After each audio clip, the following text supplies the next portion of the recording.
Bonjour, vous avez choisi la réponse D, mais d'abord, écoutez la question. Aujourd'hui sur la thématique sport, en combien de temps Kylian Jornet a fait l'ascension et la descente du Mont Blanc ?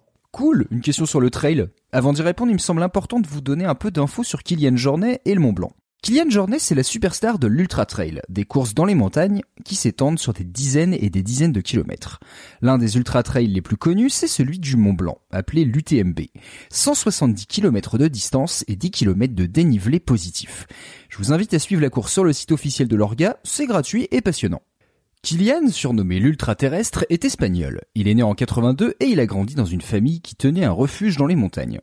Dès tout petit, mais vraiment petit, c'est-à-dire 2 ou 3 ans, Kylian suit ses parents dans des randos à plus de 2000 voire 3000 mètres d'altitude.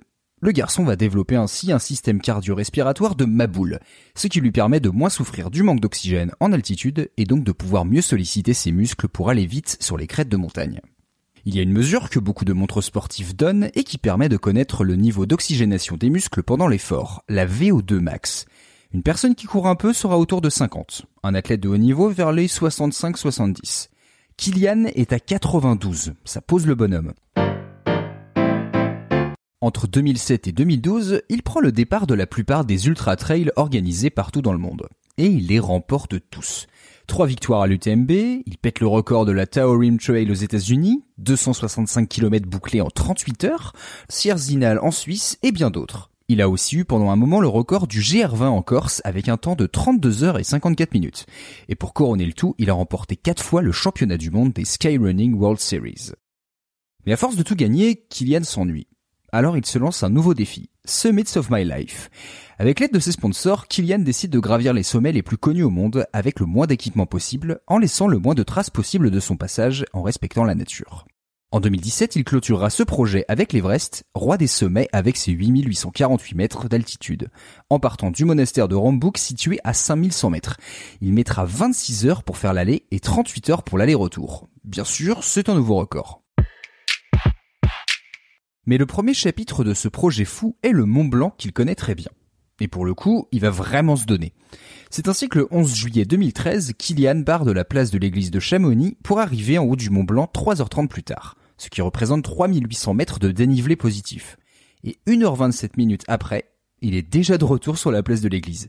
4h57 au total, encore un record. Cette course a été immortalisée en vidéo par un de ses amis montagnards, Matteo, qui l'a accompagné. On y voit les deux potes courir dans la neige, en basket, short et veste chaude, croisant des randonneurs bien plus équipés.